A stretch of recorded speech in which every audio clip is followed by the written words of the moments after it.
Bem, amigos do Bola Presa, estamos de volta com mais um resumo da rodada. Eu sou o Denis. E eu sou o Danilo. Pra falar hoje da ressurreição do New York Knicks, que tava perdendo de 1-0. O Madison Square Garden finalmente não ficou em silêncio. Tava perdendo o jogo 2. Tava difícil, o Julius Randle não tava jogando bem, mas conseguiu se salvar, empatou a série. E essa série com o Hawks acho que vai longe ainda. Vai longe, é. A gente sabia que era uma das séries mais parelhas e, pelo jeito, a gente vai ser agraciado com muitos jogos disputados. O Madison Square Garden tá tão bonito, tão barulhento. Um jogo 7 lá ia ser bonito, ia ser legal. Até o time adversário gosta de jogar lá. E que mais? A gente tem que falar do Sixers, que abriu 2-0 no Washington Wizards. Temos que falar do Utah Jazz, que resolveu acertar bolas de 3 de novo e empatou a série com o Memphis Grizzlies. Resolveu, né? Eles sentaram e decidiram assim, vamos acertar, né? É mais importante, né? E temos que falar também dos nossos planos de assinatura. Assine o Bola Presa. Boa! Apoie esse projeto. Ganhe conteúdo exclusivo. Você tem acesso a um monte de textos, vídeos exclusivos, podcasts especiais, é muito conteúdo e a gente produz esse conteúdo gratuito aqui no YouTube porque os nossos assinantes permitem que a gente possa se dedicar a isso integralmente. Tem a última coisa que a gente soltou para assinantes, por exemplo, um texto do Danilo, com 48 páginas, mais ou menos, sobre o New York Knicks. E ontem foi a prova de que não tem maldição bola presa nenhuma, não. Pois é, né? Os nossos assinantes no nosso grupo exclusivo lá no Facebook estavam meio desesperados que a gente pudesse estar estragando o Knicks com a nossa maldição bola presa, mas deu tudo certo. Deu tudo certo. E tem um monte de podcast especial para quem quiser ver, vídeos, análises estáticas. Vamos gravar em breve mais um podcast especial. Então assina, apoia a gente. Você apoia também esse conteúdo aberto que a gente solta todo dia aqui no YouTube. Boa. Beleza? Então vamos começar com o Knicks? Bora? Vamos lá, falar do New York Knicks, que graças a Elfrid Payton, titular de um time vencedor de playoff, ou ele não ajudou muito? Então, se eu tivesse que resumir, por que o Knicks ganhou esse jogo? Eu não quero botar toda a culpa no Elfrid Payton. Mas a resposta foi Elfrid Payton. Só pra ele começar o jogo. Ele jogou o quê? 5 minutos ontem, né? Sério.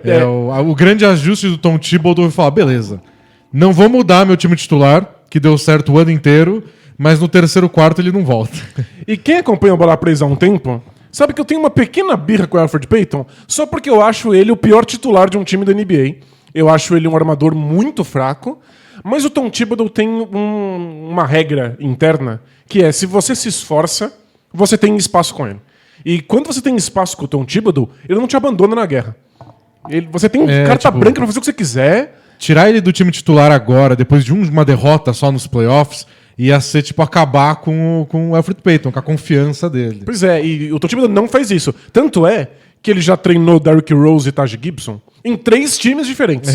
Se ele confia em você, ele vai atrás de você, não importa em que time ele esteja trabalhando. Então o Elfrid Payton tá nessa lista de jogadores que ele confia, porque é um jogador que se esforça muito e que é bom defensivamente, mas não fazia nenhum sentido manter ele em quadro. Então, eu trouxe ele à tona, não só pra tirar uma com a cara dele, que eu sei que você gosta. Obrigado. Mas porque o Elfrid Payton já não contribui muito ofensivamente. No jogo 1 foi mal, no jogo 2, nesses 5 minutos, pior ainda. O Julius Randle não tá jogando bem ainda. O Nerlens Noel, que apesar de ter torcido o tornozelo no jogo 1, jogou no jogo 2, foi titular. O ataque também não é o forte dele. Da onde vem o ataque do Knicks desse time titular? Então, o que o Knicks descobriu nos primeiros minutos do jogo 2 e no jogo 1 inteiro? A defesa funciona, embora não tenha muita resposta pro Trae Young. Mas parece que o Knicks vai ter que conviver com isso. Não tem muito o que fazer, já que o estilo defensivo do Knicks é um só e foi o mesmo durante a temporada inteira. Eles não têm outra opção, não tem plano B. E o Elfrid Payton não tá resolvendo o Trae Young. Então, ninguém resolve o Trae Young do mano a mano porque é avalanche de corta-luz. Você tem que lidar com os corta-luzes, com trocas de defesa ou com as não trocas de defesa, o que você escolher fazer. E o que o Knicks pode oferecer é fazer o Trae Young tomar decisões rápidas. O que ele tomou no jogo 1 e repetiu de novo no jogo 2. Então o Elfrid Payton não está fazendo a diferença defensivamente. E no ataque, o Knicks nunca foi um esquema ofensivo muito bonito e eles dependem de vários arremessos questionáveis e muito contestados do Julius Randle. Sem o Julius Randle acertando o arremesso, e a gente não costuma dizer que atestar com certeza que jogadores têm questões psicológicas, que estão se sentindo pressionados, mas é tão evidente. Isso é verdade. Ou ele tá muito nervoso, ou ansioso, ou não sei qual palavra usar, mas não é o Julius Randle normal que tá aí. É porque a gente olha um arremesso sendo errado e a gente pode imaginar, talvez ele esteja nervoso, como é que eu vou saber? Mas a linguagem corporal do Julius Randle tá alterada. Ele erra os arremessos e abaixa a cabeça, e aí abaixa os ombros, ele tá frustradíssimo. Dá pra sentir que ele tá. Dá pra perceber que ele tá sentindo alguma coisa, né? Sabe o que eu achei mais, nesses 2 primeiros jogos, que eu achei mais preocupante? Quando o Knicks começou a ir pro ataque e não procurar o Julius Randle. Pois é. Então você vê alguém pega o rebote, alguém tá puxando a transição e começa, tipo, cadê o Derrick Rose? E manda a bola no Derrick Rose. E, tipo, não é assim que vocês jogaram o ano inteiro. Não era assim que era pra ser. É bola no Julius Randle e o Julius Randle vai começar a fazer as coisas malucas dele. Então, e o Elfrid Payton não resolve ataque nenhum, né? E aí quando ele saiu e entrou o Derrick Rose, em várias posses de bola o Julius Randle ficava isolado na zona morta. Simplesmente atraindo marcação e não participando das jogadas. E aí o Derrick Rose jogou bem, foi o cestinho do jogo, né? Ou do time, pelo menos. Do time, é. E foi importante, fez bolas decisivas. Legal, é o que eles precisam disso também. Mas enquanto o Julius Randle não entrar nessa série, mesmo que eles tenham vencido ontem, mesmo que a defesa tenha sido um pouquinho melhor encaixada aqui no jogo 1, é difícil imaginar o Knicks sair dessa série vencedor sem o grande jogador deles deslanchar. Ontem ele recebeu o troféu merecido dele de jogador que mais evoluiu na temporada, legal, mas... O que alivia um pouco foi que ele fez 15 pontos ontem e 13 foram no segundo tempo. E ele não acertou nenhum arremesso de quadra no primeiro tempo inteiro. Mas não foi bonito, não foi uma atuação daquelas que a gente se acostumou a ver, mas 13 pontos. Ele participou mais do ataque, arremessou mais, acertou algumas bolas. Foi pelo menos um respiro. Quando ele começou a acertar essas bolas no segundo tempo, o Madison Square Garden foi a loucura. Eles ficaram completamente enlouquecidos porque, caramba, parece que acordou. Voltou o Julius Randle. Aí ele começou a errar os arremessos de novo e aquele silêncio constrangedor no ginásio. Mas eu separei pra gente ver algumas jogadas do Julius Randle. Vamos ver. Pra tentar entender as diferenças entre os arremessos que ele não fez e os que ele conseguiu converter na noite de ontem. Vamos ver. Então vamos lá. Elfrid Payton em quadra. Tocou pro Julius. Parabéns, Elfrid Payton. E aí, olha como ele tá sendo marcado de perto pelo Gallinari. E o Gallinari contesta o arremesso. Você tá pronto pra viver num mundo em que o Gallinari é um bom defensor? Mas tipo... Essa é a questão do Randle. Ele passou o ano inteiro... Esse arremesso, aí, ó, ele fez o ano inteiro. Então, mas é a bola que ele procura. Ele gosta de vir pra esse cantinho da quadra e arremessar caindo pra linha de fundo. Mas esse é um ajuste do Hawks que eu acho interessante a gente ver nesse arremesso em particular. Olha só o Capela, que se tornou, inclusive você mostrou para os nossos assinantes, a gente tem uma prancheta só no nosso plano de assinatura, então assina o Bola Presa, você mostrou como o Capela tinha se tornado um defensor espetacular no Hawks. Uhum. E olha o que ele tá fazendo. Ele ignora absolutamente tudo pra ficar no caminho do Julius Randle pra cesta. E aí o Julius Randle não tem mais infiltração, ele é obrigado a dar um passo pra trás e aí pro arremesso. E aí o Gallinari tá contestando, mas o Capela tá muito perto. Então, tipo, isso obviamente não é o arremesso ideal e eles estão punindo o Julius Randle por não ser um bom passador. Ele não vai conseguir passar a bola lá pra outra zona morta. O RJ Barrett é o cara que ficou livre, né? E ó, isso é uma dobra bem feita. O jogador livre tá completamente fora do ângulo do jogador que tem a bola, né? Mas o Julius Randle lidou com defesas boas ao longo do ano. Essa foi um desastre. Desastre. Mas ele dava um jeito. Cavava falta, acertava muito arremesso contestado. Que foi o que fez todo mundo demorar pra levar ele a sério nessa temporada. Porque os arremessos eram muito difíceis, né? Tipo, o primeiro mês, bonito, mas vai durar o ano inteiro? Durou. Mas você vê... E nem é perto. Tipo, não é que quando sai da mão dele, você sabe que tá errado já. Ele saiu completamente torto. Mas você vê que todo mundo pode marcar o Julius Randle muito de perto, porque eles sabem que o Capela tá na cobertura. Aqui, pela primeira vez, o Julius Randle não bate bola e caminha na direção do Capela. É o primeiro arremesso dele em que ele simplesmente recebe e arremessa. Virou um spot-up shooter. Esses arremessadores parados, com os pés travados no chão. E aí finalmente entrou. É um ritmo bem melhor, né? E uma bola importante. Tá vendo aqui a primeira posse de bola do segundo tempo. E o Knicks tá 13 pontos atrás. É aquele negócio. Ou a gente começa o segundo tempo bem, ou o Hawks faz meia dúzia de pontos e acabou a partida. E no segundo tempo eles começaram com o Derrick Rose, inclusive, né? Por isso. Então, de novo, o Julius Randle só pegou e arremessou. É a coisa mais perto de um ritmo para um jogador que tá super hesitante, né? E essa é a vez que ele consegue finalmente atacar o Capela sem um outro jogador na frente dele. E essa foi a jogada mais Julius Randle dele. Eu acho que todas as cestas Pick and pop ele fez ao longo da temporada, mas não tanto. Mas olha o corta-luz. Vim trazendo a bola e já atacar, mesmo um cara mais alto, conseguir dar a trombada e manter o equilíbrio. Mas isso foi bem Julius Randle. Só foi possível porque o Taj Gibson fez o corta-luz pra ele quase no meio da quadra. E deixou ele no mano a mano, né? Aqui, quando não aconteceu esse corta-luz, ele tem uma situação mais difícil. Mas aí ele acertou porque era o Huerter marcando ele. Aí é um cara mais baixo, ele conseguiu manter pelo menos o equilíbrio na hora do arremesso. Agora um cara mais baixo de novo, embora o DeAndre Hunter tenha marcado ele muito bem, né? Isso aí. Desequilibrado, sem o corta-luz.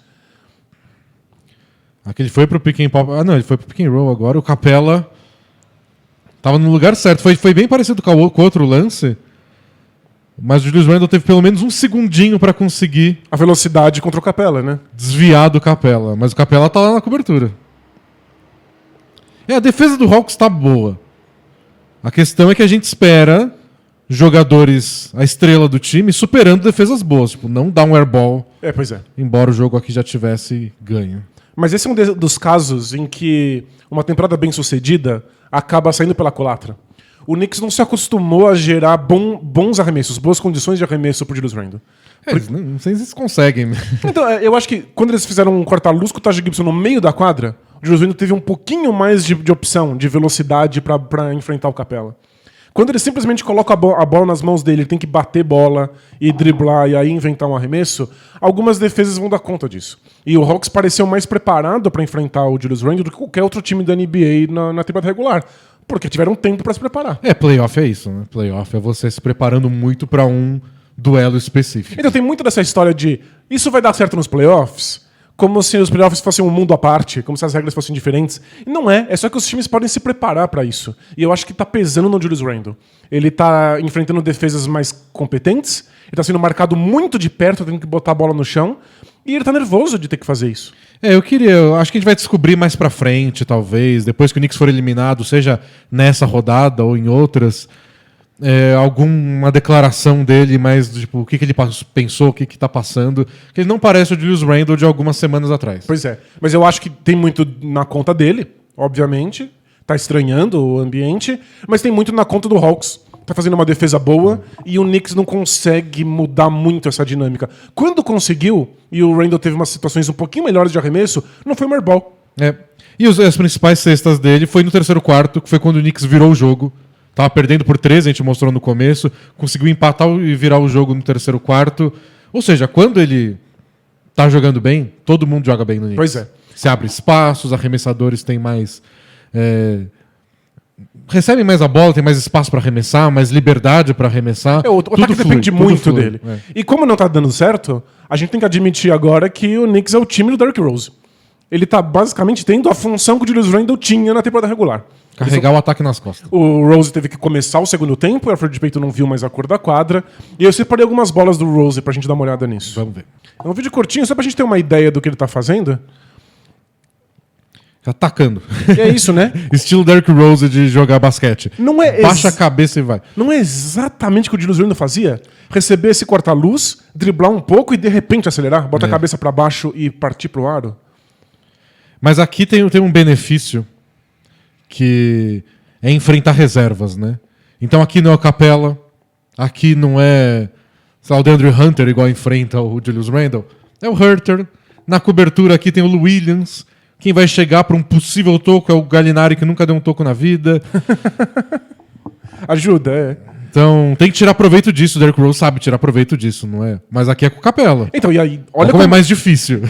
Porém, mas ele fez. Ele é mais capacitado para enfrentar o Capela em movimento do que o Julius Randle. Você vê como ele no drible ele deixa o Capela todo desequilibrado. E bolas de 3, que os adversários costumam deixar o Derrick Rose até certo ponto ter liberdade para arremessar. Então, se ele acertar essas bolas, ele vai ter muitas oportunidades. E aqui é o Julius Randle achando o Derrick Rose para um arremesso. Isso também é uma coisa do Julius Randle. Ataca, e mesmo que você não consiga finalizar, porque tem 3 jogadores à sua volta, acha alguém, dá assistência. E sabe quem participa do jogo, não fica de canto. Sabe quem não acertaria esse arremesso? O Alfred Payton. Coitado. E aqui, tudo deu errado. Olha essa jogada. Não tem nada acontecendo, nenhuma movimentação de bola, é só o Derrick Rose contra a defesa inteira do Hawks. Mas ele vai lá e faz. E é isso, né? É aquilo que o Julius Randle se acostumou a fazer na temporada regular. Ele inventa uma bola. E ele arremessa em cima de um defensor muito mais alto do que ele. E esse é o que a gente lembra do bom Derrick Rose, né? De criar arremessos do nada. E é legal que ele esteja fazendo isso nos playoffs, agora que o Knicks está precisando muito. Pois é, o Knicks é uma defesa excelente, mas eles vão ter que criar arremessos no ataque do nada. Porque não tem nada acontecendo para que esses arremessos surjam, né? E vocês estão vendo, né, que o Knicks ganhou o jogo. E a gente tá aqui falando de como foi difícil pro Derrick Rose, como foi difícil pro Julius Randle, as coisas não estão fluindo. Mas o Hawks pareceu mais sob o controle do jogo a maior parte do tempo. É que quando o Knicks engrenou, eles cortaram aqueles 13 pontos de vantagem rapidinho, viraram, abriram uma diferença. E aí no quarto período foi o Hawks encostando. O Knicks não conseguia mais fazer cesta direito, foi batendo aquele desespero, mas no fim deu pra segurar. O Hawks pareceu um time, de novo, muito confortável. O Trae Young parece que tá fazendo aquilo que sempre fez antes, jogando num nível altíssimo. E foi só no finalzinho do quarto período, quando o Knicks tinha engrenado, o Derrick Rose tinha criado essas bolas do nada, e as bolas de três do Knicks estavam caindo, que o Hawks pareceu nervoso. Foi aí que as bolas de três do Hawks começaram, mesmo livres, alguns arremessos foram completamente sem marcação, em transição, elas começaram a não cair. O Hawks teve todas as oportunidades possíveis pra empatar e virar esse jogo, mas não rolou. Eu achei, se a gente contasse o jogo por sets, o seu famoso basquete de sets. Por sets. Mas não, o tempo que cada time passou jogando melhor, conseguindo os arremessos que quer. O Hawks foi melhor. O Hawks foi melhor, mas quando o Knicks conseguiu se encontrar, eles conseguiram tirar a diferença. E basquete é a soma de tudo, né? O Knicks fez mais pontos, não vamos questionar isso. E é mérito da defesa do Knicks, de que tá jogando pior durante 3 quartos e mesmo assim não deixa o placar ficar muito elástico. Isso. A nossa questão nessas críticas não é questionar merecimento de vitória, porque claro ganha que quem faz mais ponto. É que a gente tá pensando numa série de 7 jogos. É difícil ao longo de 7 partidas você tá sempre, parece que, correndo atrás e sair com 4 vitórias. Então o Knicks tem ajustes para fazer. E o Hawks tem um ajuste bem importante que eu acho que o Nate McMillan vai ter que fazer, que é eventualmente encurtar a rotação. Ele tá usando trocentos jogadores. Então, não é só que ninguém faz isso. É que não parece estar funcionando muito bem, né? Tipo, no primeiro jogo parece que funcionou mais porque o Lou Williams pontuou muito bem. E até deu umas assistências legais. Então, tipo, eles sobreviveram bem os minutos com os reservas, mesmo que com o Knicks nunca tenha muitas reservas em quadra, mas nesse jogo foi desastroso. No terceiro período, o Nate McMillan botou um monte de reserva, a coisa começou a desandar, ele insistiu, começou o quarto período, o Trae Young ainda estava no banco, o Trae Young foi voltar para o jogo, já tinha passado uns 3, 4 minutos do quarto período. E já tinha saído um pouco do controle o jogo. Já tinha virado o placar, e aí o Trae Young entrou e fez 3 cestas seguidas, meteu 2 pontes aéreas pro Capela. E as coisas voltaram ao eixo. Eu não torço pro Hawks. E tava. Agora você fez isso? Sabe? Então, isso é novo. Aprende. Pega essa lição do seu adversário, Tom Thibodeau. Eles são novos, eles aguentam. O Tom Thibodeau coloca os caras que são velhos, fala eles são velhos, eles aguentam, né? O Tom Thibodeau não bota a gente no banco. Eles treinam pra isso, eles aguentam 48 minutos em quadra. Não sei se sempre dá pra sobreviver muitos minutos sem o Trae Young. Então, e não precisa colocar 48 minutos. Mas historicamente, técnicos não usam rotações tão grandes nos playoffs. Simplesmente não acontece. Então deve ter alguma razão pra isso, né? Eu acho que os departamentos médicos estão preparados para que os jogadores passem mais tempo em quadro do que estão passando no Hawks. E o time tava jogando bem, tava na frente, era um jogo fora de casa. Abre 2-0 e mata essa série. Pois é. E fora, o Gallinari não teve o melhor dia de arremessos dele. Acertou 2 de 9 bolas de 3 pontos. Tava fazendo um trabalho espetacular defensivamente contra o Julius Randle. Tava ajudando a defesa do Knicks a se atrapalhar porque ele espaça muito bem a quadra. Ele jogou 29 minutos. Num jogo de playoff. Acho que ele jogou bastante até por causa do problema de faltas do John Collins. Capaz de ele jogar menos ainda se o Collins não tivesse feito... Tipo, ele acordou e fez 2 faltas, né? Ele foi pro banco, voltou, fez outra falta. Nunca um salário foi tão fácil, né? Mas não sei, acho que a rotação do Hawks é uma coisa que dá pra ser ajustada aí ao longo da série. Acho que vai ajudar bastante. Porque enquanto o Trae Young tá na quadra, sempre parece que o Hawks é o melhor time. O Hawks venceu o jogo por 5 pontos em todos os minutos que o Trae Young esteve jogando. Então... E eu acho que a única coisa que atrapalhou um pouco mais o Trae Young nesse jogo foi que, pelo menos até o último quarto, quando ele começou a distribuir ponte aérea pro Capela, os passes estavam um pouco mais difíceis. Ele teve muita chance de pontuar, pontuou bem, fez 30 pontos, mas os passes não estavam mais tão óbvios quanto no jogo 1, tinha um pouco mais de atenção. E mesmo assim deu 7, 8 assistências, tá difícil para o homem. Ele tá bem tranquilo. Apesar dos gritos da torcida de que ele está ficando careca. Não sei se vocês viram. Ele deu uma risada, né? Mas ele cutucou a onça com vara curta, né? O pessoal distribuiu um papelzinho na frente do ginásio que, tipo, o grito de hoje é o Trae Young's balding, que é tipo, o Trae Young está ficando careca. Ele mandou a torcida do Knicks ficar quieta, e aí a torcida do Knicks não respondeu da maneira mais madura do mundo, mas eles queriam atacar o jogador de algum jeito, né? Eles querem machucar. Pelo menos não tá com pipoca nele. Exato, podia ser muito pior. Que é o que aconteceu no jogo dos Sixers, mas daqui a pouco a gente fala disso. Agora a gente fala do Utah Jazz, que venceu o Memphis Grizzlies e empatou a série 1-1. Meio que previsível, né? A gente sabia que o Jazz é melhor do que a gente viu no jogo 1, que eles iam eventualmente acertar mais bolas de 3 pontos. A gente sabia que o Donovan Mitchell era minimamente relevante para um jogo de basquete. Isso, e a gente ficou sabendo depois que a gente discutiu aqui no resumo, tipo, o que aconteceu com o Donovan Mitchell? Que o time foi pego de surpresa, né? E pelo jeito foi uma coisa de última hora mesmo, e que o Donovan Mitchell ficou muito bravo, porque ele também foi pego de surpresa, e parece que foi um excesso de cautela. Ele falou que ele estava totalmente pronto para jogar. E dá a entender que é o Jazz pensando muito a longo prazo. Tipo, ele pode jogar hoje, mas se ele tiver mais 2, 3 dias de descanso, vai ser tão melhor. E tipo, é o Grizzlies. Então, tem tanto... É o jogo 1 só, vamos fazer isso. E acabou dando errado, eles perderam um jogo importante. Mas tem tanto jogador que torce o pé e aí volta da lesão e acaba retorcendo esse pé, ou torcendo o outro, porque o corpo tá tentando meio que compensar. Então, talvez o Jazz tenha seus motivos aí pra ser precavido. Tipo, se der tudo certo, se eles ganham agora os jogos em Memphis e a série não se complica tanto. Ninguém mais lembra disso. Se o Donovan Mitchell torce o pé e fica fora pelo resto dos playoffs, a gente vai lembrar disso pra sempre. Mas acho que vai dar tudo certo. O Grizzlies é bom, mas tem seus problemas. Deu pra ver que eles não têm muita resposta contra o Jazz completo. O jogo ontem foi engraçado porque é uma tendência que a gente fala do Grizzlies desde a temporada passada e não mudou muito pra esse ano.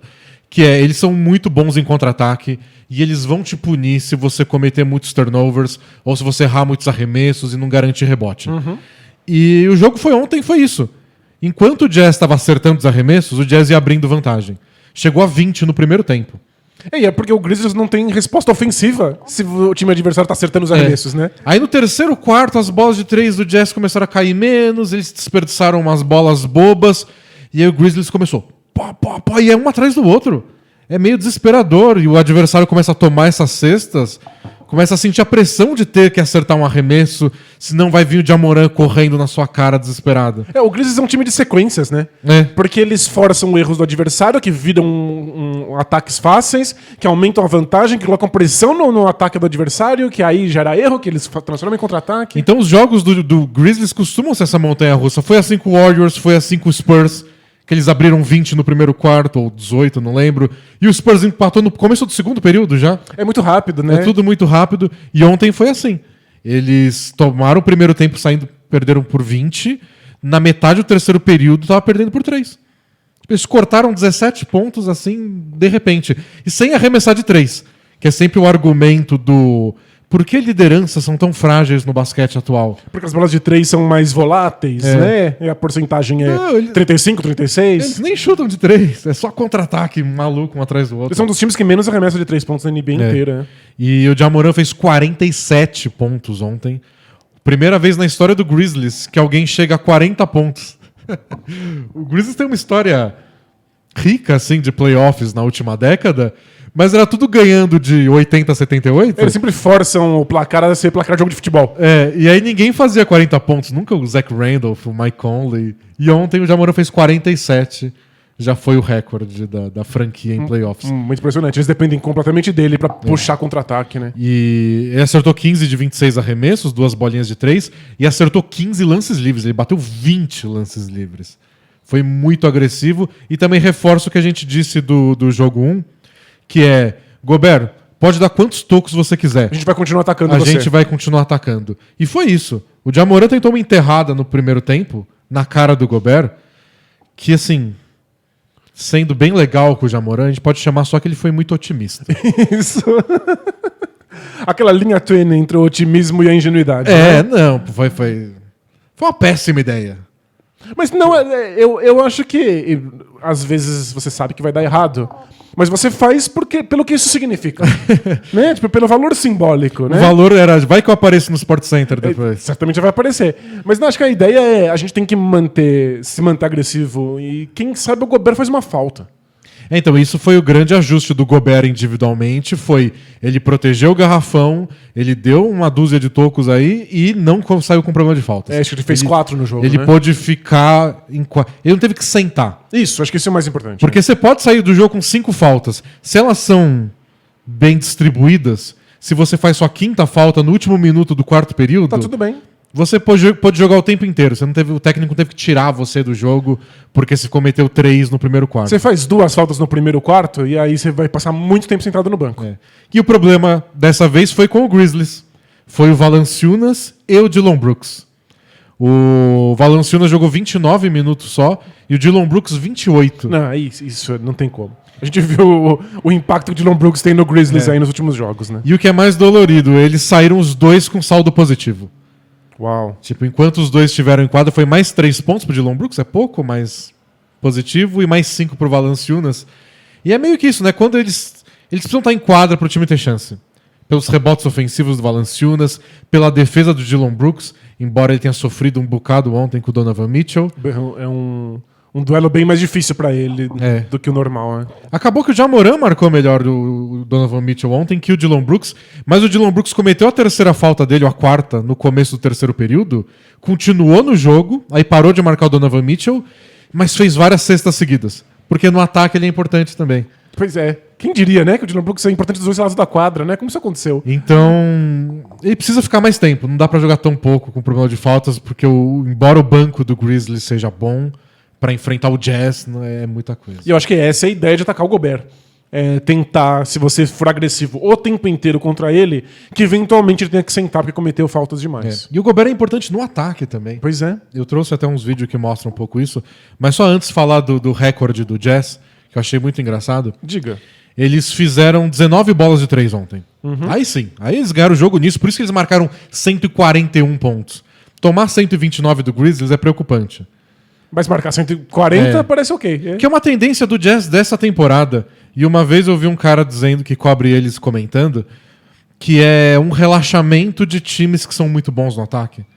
Que a identidade do Jazz até uns anos atrás era a defesa. Mas o time desse ano é tão bom no ataque, tão bom, Você acaba naturalmente relaxando, né? que tipo, toda vez que você vai pro ataque, você consegue o arremesso que você quer. Toda. Aí chega uma hora que você defende meio com, tipo, A gente resolve isso do outro lado, a gente né? já tá ganhando por 10, a gente acabou de acertar 5 bolas de 3 seguidas. Não vou me matar na defesa. Não é que você pensa isso, às vezes, racionalmente. Você acaba fazendo. E tem uma coisa identitária que se comenta muito nos bastidores, que é quão mais gostoso é para alguns jogadores jogar no ataque. Você não quer ficar se gastando na defesa, porque daqui a pouquinho eu vou correr pra lá e vou tentar fazer uma bandeja, né? E as pessoas têm muito mais prazer em fazer isso. E ontem foi isso. O Jazz fez ponto quando quis. Tirando nesse pedaço do 3º período que o Grizzlies jantou. Mas o resto do jogo foi uma delícia ofensiva e por isso eles acabaram cedendo muitos pontos. Fizeram muito mais e ganharam com tranquilidade. Tá tudo bem, muito Porque depois que o Grizzlies encostou no 3º período, no começo do 4º, eles já deslancharam de novo. E é esses os vídeos que eu vou mostrar só pra terminar o recorde. Eles fizeram 19 bolas de 3. O recorde anterior da história do Jazz nos playoffs era 17. Uau. Sabe qual é a média deles? Média nessa temporada? 16,7. O recorde de bolas de 3 da história da franquia Utah Jazz é a média deles nessa temporada. É muito fora da curva, né? Então 19 desse jogo foi 2 bolinhas a mais que a média deles. Foi meio que um jogo normal. É o que eles sempre fizeram na temporada normal. É. Ou seja, uma notícia pro Grizzlies, na verdade. Porque isso pode acontecer de novo e provavelmente vai acontecer. Mas vamos ver esse período aí que o Jazz matou o jogo. Bora. Então, começo do 4º período, a diferença tinha caído para 3, nesse momento já está em 6. E o Mike Conley, que deu 15 assistências, chama o Rudy Gobert para um pick and roll, não usa o bloqueio, ataca ao invés disso o Jaren Jackson Jr. E é assim que o Jaren Jackson Jr. dá um passo em direção ao Mike Conley, ele solta a bola para o Gobert, que vai para a enterrada, apesar de ter cobertura. Mas é o Dillon Brooks. Tipo, ele podia ter passado pro Niang, mas enterrar é mais fácil, né? Pro Gobert, pelo menos. Te coloca nos 10 melhores jogadas da noite. E o Gobert finalizou bem ontem.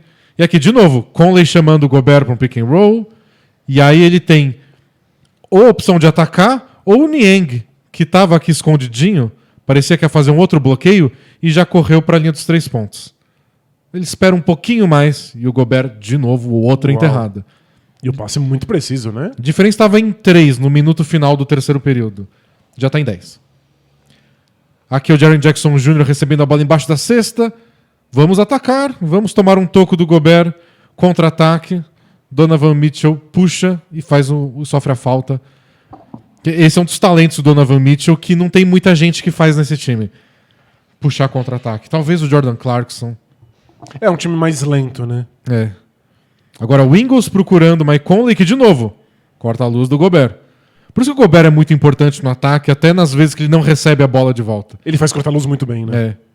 E a Mike Conley tá lá, vou mandar pro Gobert, posso arremessar, tem arremessadores. Tem um passe picado, tem um passe por cima pra uma ponte aérea, tem um arremesso livre. Dá pra fazer quiz. Você congela e fala, o que o Mike Conley vai decidir? Dá o passe pra Zona Morta, dá o passe pro John Ingles. Ele vai pro seu floater tradicional com a mão direita, apesar dele ser canhoto. E olha, o Grizzlies é uma excelente defesa. Como é que você oferece 5 arremessos diferentes possíveis pro seu adversário, né? Agora o Ingles corta a luz do Gobert. E ele espera, acha o Conley. Nossa, é um arremesso livre. Que arremessa livre de 3. E é isso. Pronto, acabou o jogo. Tá 116 a 101. Faltam 9 minutos. Quando faltavam 12, a diferença estava em 3. Nem parece que o jogo foi disputado. É. Mas é assim que o Jazz mata jogos. Aqui um raríssimo arremesso de meia distância do Jazz, do Niang. Aí ele erra. O Gobert ganha um rebote ofensivo. Todo torto? Todo torto. Aí o Clarkson acha o Conley que volta pro Niang. Agora sim, Niang. De 3 você arremessa. E você vê quão rápidos esses passos foram trocados pra chegar no Niang. É. Aí já tá 119 a 104. Niang de 3 de novo. Errou. Errou feio. Aí, você já tá ganhando por 15 e cai uma cesta assim no seu colo, acabou. Porque, ó, tem 2 caras fazendo um sanduíche do Gobert falando que você não vai pegar esse rebote. Aí não bate nem no aro e a bola sobra na mão do Jordan Clarkson. E aí, boa sorte. Boa noite, Grizzlies. Difícil, né, competir contra um ataque tão eficiente desses. É, então, o Jazz é capaz com essas bolas de 3, com esse pick and roll com o Gobert o tempo todo, de matar um jogo muito rápido. Pois é. E eles fizeram isso no primeiro tempo e acabou que parecia que tinha matado, mas não tinha morrido. O Grizzlies se recuperou só pra tomar outra pancada no quarto período de novo. E a má notícia do Grizzlies é que o ataque dele só vai funcionar se o ataque do Jazz não funcionar. É. Se o Jazz tiver dias ruins no arremesso, eles transformam isso em contra-ataque e é bem difícil. Agora, se os arremessos do Jazz estão caindo, se o Gobert não tá em problema de faltas, olha, Vai ser difícil, né? vai ser complicado. Se a defesa do Grizzlies não funciona, o ataque não funciona junto, e aí é uma bola de neve, né? É só desastre. E vamos pro último jogo de ontem, que foi o primeiro, né? Começou antes, mas pra gente é o último. Sixers e Wizards. O Sixers começou muito bem, dominou o jogo inteiro, venceu por 25 pontos de diferença. Foi até mais, não foi? Não, foi 25. Foi 120 a 95 o placar. Foi facílimo. E assim como você observou no jogo 1, parece só que o Wizards é muito pequeno. Né? Muito. E nesse jogo em particular, eles fizeram questão de mostrar como o Ben Simmons é um dos mais altos jogadores da história do planeta. Não é possível. Deve ter aí uns 2,40 metros o Ben Simmons. Eles colocaram o Ben Simmons de costas pra cesta na primeira posse de bola e toda vez que ele fez isso, ele pontuou. Olha, o meu vídeo é sobre o Ben Simmons, então a gente pode assistir já. Não sabia. Porque essa é a primeira posse de bola que você tá falando. Tem um corta-luz aqui do Seth Curry e o Ben Simmons fala, não, sai, pode abrir. E ele vai pra cima do Westbrook, dá uma trombada, vira e faz a cesta. Olha isso, é muito fácil. E é isso, né? O marcador do Ben Simmons, oficialmente, é o Westbrook. Que não é um defensor ruim de mano a mano, mas ele parece um anão de jardim. E aqui é o legal, o Ben Simmons tá aqui embaixo no garrafão. A jogada é isso, é o Seth Curry e o Embiid. Quando o Simmons não tá com a bola na mão, ele vai pra baixo da cesta. Aí aqui ele dá sorte. Que a bola cai na mão dele. Mas, embora a cesta seja sorte, o posicionamento não é. E a gente vai ver isso em outras cestas dele. Se ele não tá com a bola na mão, atacando, ele é um vai jogador aqui pra baixo. É um jogador de garrafão. Ele vira o cara do rebote ofensivo, pra receber a bola de costas pra cesta, qualquer coisa. Esse é um ajuste importante, porque embora ele seja um armador de origem, ele é muito melhor jogando perto do aro, né? E aqui ele é armador. Tá indo pro ataque, ele é o armador. Ele vê o Bradley Beal com a metade do tamanho dele, ele ataca. Aqui ele foi obrigado a dar um arremesso caindo pra trás, mas não abriu mão de atacar. De novo, ele chega no ataque, a primeira coisa que ele faz é ir pra cesta. Tromba com o Bertans, que tenta cavar uma falta, meio idiota, e toma a enterrada. E eu acho legal isso, quando ele vai pro ataque e a primeira coisa que ele faz é tentar atacar o garrafão. Perfeito. Se não der, aí toca pra trás, refaz a jogada, aí nessas situações ele fica embaixo da cesta. Parece um uso muito mais inteligente dele, porque na meia quadra, como ele não arremessa de 3, é difícil às vezes espaçar, né? E fica aqui, ó. O Thybulle errou um arremesso, rebote dele. Ele fica limpando o lixo na meia quadra, e aí ele pode ser protagonista quando ele vem trazendo a bola, né? Isso, que é o que ele fez aqui, de novo, trouxe o Bradley Beal até embaixo, não fez a cesta, aí é que ele vira pivô. Perfeito. É as duas coisas na mesma jogada, já que ele errou o arremesso. Que legal. E aqui no fim da jogada a gente viu a torção de tornozelo do Tobias Harris. Foi uma das 3 torções do jogo. O Seth Curry também torceu e o Westbrook. Parece que os 3 estão bem, o Westbrook menos. Mas vamos esperar. A frustração do Westbrook quando torceu o pé mostrou que talvez fosse mais grave, né? E aqui de novo, Trouxe tá indo pro ataque? Tenta, vai lá, enterrou. Assim, parece que vai ser uma bandeja, mas é uma enterrada com as duas mãos. A gente tem tão mais alto que ele é. Enfrentando crianças. É. E agora a jogada não é com o Ben Simmons tá embaixo da cesta. Aí ele só pede a ponte aérea pro Danny Green e dá um tapinha na bola. Mais 2 pontos pra ele. Surreal de fácil, né? Surreal de fácil. Agora ele com a bola. De novo, a jogada que a gente viu no primeiro lance da partida, o bloqueio do Seth Curry. Só que em vez de atacar o Westbrook, ele ataca o Bradley Beal.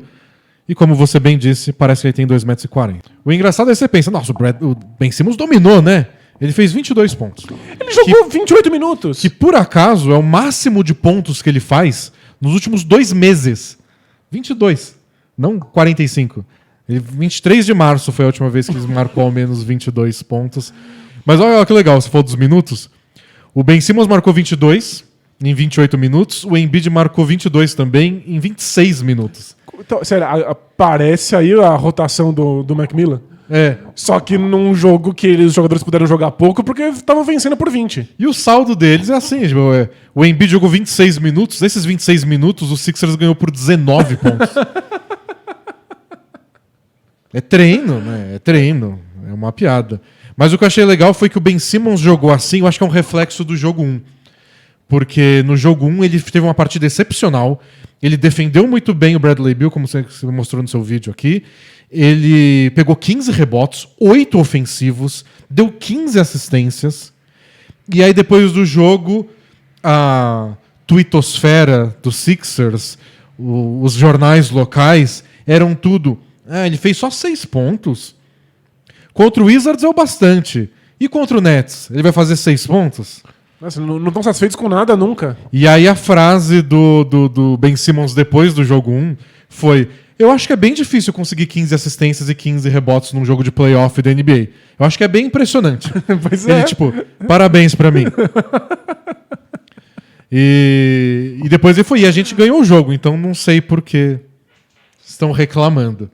Mas agora ele teve muito mais oportunidades pra mostrar que ele pontuou também. Então parece que ele tá falando, eu não preciso pontuar. Mas aí no primeiro lance do jogo 2, ele vai lá, pede pra todo mundo abrir, dá uma porrada no Westbrook e faz uma cesta. E às vezes isso vem da comissão técnica. Às vezes você desenha, especialmente a primeira jogada, né? Você desenha ali na prancheta e aí o time executa. Inclusive a gente usa muito pra saber qual que é o plano do time. Qual é a jogada que o time gostaria. As primeiras jogadas sempre deduram alguma coisa. Mas a primeira jogada do Sixers, o Ben Simmons teve que mandar alguém sair da frente. Então não parece que foi muito bem o script. Até porque o discurso do Doc Rivers depois do jogo foi tudo, não. Ben Simmons é espetacular, ele faz coisas que ninguém faz, ele é não precisa pontuar pra gente ser um ótimo time, tá tentando tirar essa responsabilidade. Eu acho que esse jogo foi o Ben Simmons querendo mostrar que, ó, se precisar eu faço ponto, é que não precisa. Exato, Meio que esnobando. E ele não é um grande arremessador, mas ele é um jogador muito bom ofensivamente perto da cesta, e ele é muito dominante fisicamente, especialmente contra esse Wizards. Agora, tipo, já parecia no jogo 1 que era um encaixe difícil em termos de corpo pro Wizards. O jogo 2 mostrou que o Wizards simplesmente não tem chance, a não ser que eles tomem muitos anabolizantes pro jogo 3, ou troquem os seus corpos por avanços cibernéticos. Vamos ver, né? São poucos dias até a próxima partida, Vamos mas ver. quem sabe em 2021... Não... Se a tecnologia aí evoluir até o jogo 3, quem sabe? Mas foi um massacre, o jogo foi muito fácil. O Bradley Beal jogou bem dessa vez.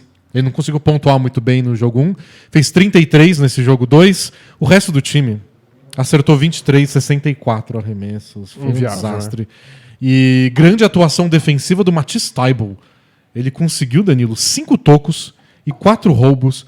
É o primeiro jogador da história da NBA a conseguir ao menos 5 tocos em 4 roubos num jogo de playoff vindo do banco. É raro, mesmo para quem é titular. Assim, defensivamente eles estão dominando, no ataque eles não conseguem marcar nem o Harris, nem o Simmons, nem o Embiid. Grandíssimas chances de ser uma bela de uma varrida. Tá com essa cara mesmo. E aí o assunto da partida foi a pipoca. Porque quando o Westbrook torceu o tornozelo pela segunda vez, ele torceu, voltou pro jogo, torceu de novo, ele saiu, foi pro vestiário, e no caminho pro vestiário a torcida dos Sixers começou a xingar, e aí um cara tacou uma pipoca na cabeça dele, tipo, um saco grande, tipo aqueles do Benny the Bull. E o Westbrook ficou completamente pirado com isso, e ele quis lá tirar satisfação.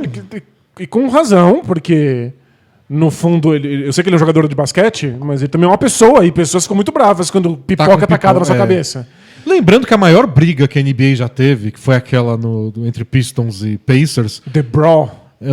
Começou assim, né?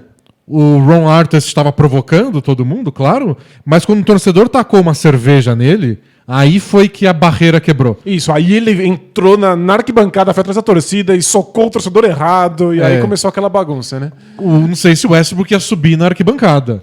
Mas ele tava voltando pra ir lá confrontar o cara. Acho que no mínimo ele queria bater boca, mas o pessoal foi sensato e impediu, porque ele seria muito punido se fizesse isso. E pior que já não é a primeira vez, né? Foi o primeiro jogo de uma temporada que foi Sixers e Thunder, quando o Westbrook tava no Thunder, teve aquele torcedor que mostrou os 2 dedos do meio pra ele.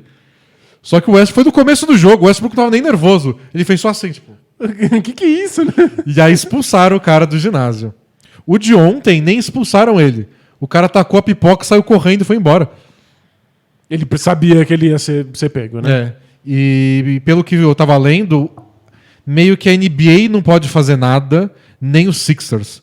Porque vários times são donos, ou o dono do time também é o dono do ginásio, a empresa. E nesse caso não, nesse caso o Sixers só aluga o ginásio. Entendi. Então o ginásio tem que identificar o cara e falar, esse cara não pisa mais. Os Sixers não têm esse poder.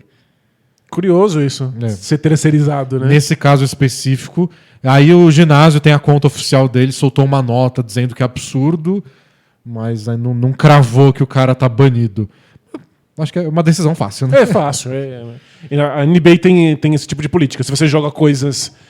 não necessariamente nos jogadores, mas você joga alguma coisa na quadra, você tá banido pro resto da sua vida, você não pode mais assistir um jogo. Eu acho que é uma decisão bem fácil, acho que não vai ser polêmico se acontecer, a gente só vai esperar se acontece ou não. De jeito nenhum. Bom, é isso, pessoal. Esses foram os jogos de ontem. Espero que vocês tenham se divertido. Bons jogos, especialmente o do Knicks e Hawks. Sim, foi bem disputado. Porque ao contrário de Sixers e Wizards, a gente não sabe qual vai ser o resultado no final. Exato. E amanhã a gente volta com mais resumo, porém, antes a gente volta para gravar um podcast. Aqui hoje, quinta-feira à tarde, a gente vem aqui no YouTube gravar. Amanhã, sexta de manhã, vai estar em todos os agregadores de podcast. Isso, se você não conhece, a gente tem um podcast semanal. Há muitos e muitos anos. A gente grava sempre às quintas-feiras para ir ao ar. A sexta-feira no Spotify, no seu agregador de podcast favorito. Então, volte aqui quinta-feira para acompanhar. A gente consegue interagir com vocês ao vivo. A gente lê perguntas e comentários. É bem divertido. E a gente vai escolher algumas séries aí que estão pegando fogo para tentar detalhar um pouco mais, se aprofundar na análise. Boa, então a gente se vê em breve. Conheça os planos de assinatura do Bola Presa para ter acesso a conteúdo exclusivo e a gente se vê logo. Tchau! Tchau, tchau!